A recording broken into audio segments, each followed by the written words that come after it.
Basic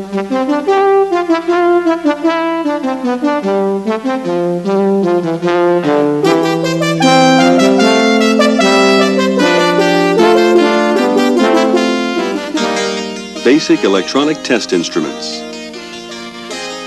Number 2, resistance and continuity measurements. In program number 1, you learned about the various controls and features of analog and digital multimeters. In this program, you will learn how to use these meters to test for continuity and measure resistance. Continuity means that a complete current path of low resistance exists between 2 points, as illustrated by this diagram.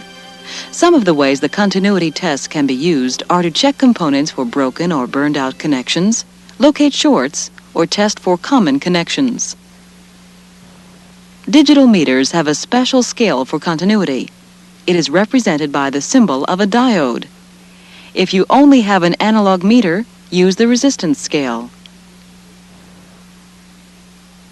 The first step in using any scale on the meter is to connect the test leads. For most scales, use the 2 recessed jacks located on the lower right corner of the digital meter. Connect the red tab with the symbols for volts, ohms, and continuity. This is the positive test lead. Then plug the black test lead in the jack marked COM, which stands for common. For most tests, this is the ground or negative connection. Next, turn on the meter and select the continuity scale. The meter then displays OL, which stands for overload. When the test leads are not connected to one another, there is infinite resistance.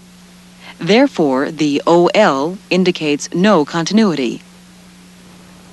When you touch the 2 leads together, the meter displays the voltage drop of the circuit. If the circuit resistance is less than 150 ohms, the meter also sounds a tone indicating continuity.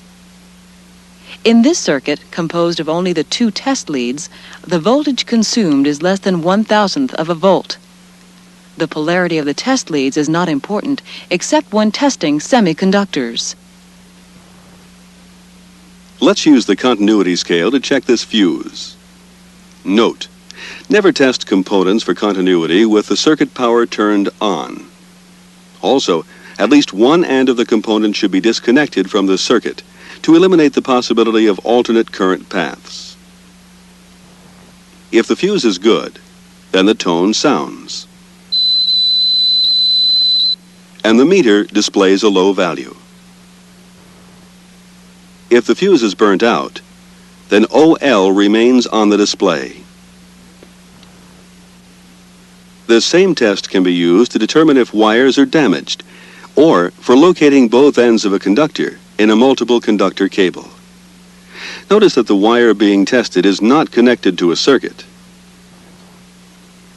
Resistors in the circuit being tested will often give misleading results.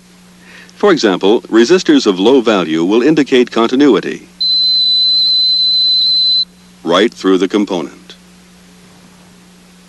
Resistors of moderate value produce a reading on the scale, but the tone does not sound. High-value resistors, such as this 1 megohm resistor, indicate no continuity. Therefore, when you are checking a circuit which contains resistors, be careful that you do not get a false reading due to a low-value resistor. Another component which may be tested is a transformer. You can check the primary and secondary windings for shorts or burnt-out windings. First, test the primary winding for continuity.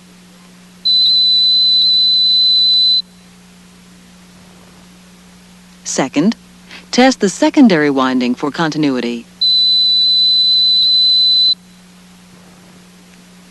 Third, check that there is continuity between the center tap and both ends of the secondary winding. These 3 tests check for broken or burned out wires in the transformer. You should also check for shorts between the primary and secondary windings. Do this by connecting one test lead to one end of the primary and the second test lead to one end of the secondary. If the transformer is not damaged, the meter should indicate no continuity. The continuity test can also be used to determine the bias of diodes. Forward bias is the direction in which the diode allows current to flow. The meter indicates forward bias by sounding the tone and displaying the voltage drop of the diode. Note that the negative test lead is connected next to the silver band on the diode. Reverse bias is indicated by no continuity. Here, the polarity of the test leads is reversed. You cannot test capacitors for continuity. This is true for any device which provides or stores energy. This is because the output of the device interferes with the output voltage of the meter. Also, components which are connected to complex circuits, such as this PC board, cannot be tested without being removed from the board. In addition to checking for continuity, the digital meter can be used to measure resistance. Ohms, indicated by the Greek letter omega, is the unit of measure for resistance. Start by turning the function switch to the resistance scale. You may also select a specific range by pressing the button in the center of the function switch, sequencing through 3 resistance ranges: ohms, kiloohms, and megohms. Note, the Greek letter omega should appear in the lower right corner of the display. Next, connect the test leads. If they were already connected, check that they are fully seated. To measure the value of this resistor, connect the leads as shown.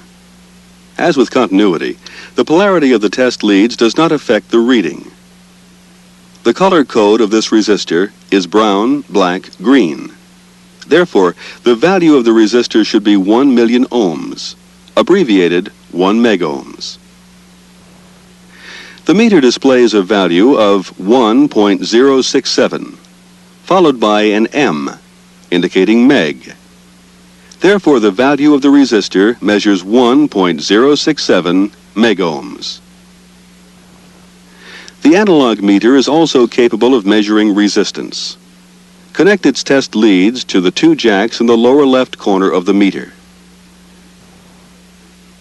Then, turn the function switch to positive DC and set the range switch to the maximum resistance range.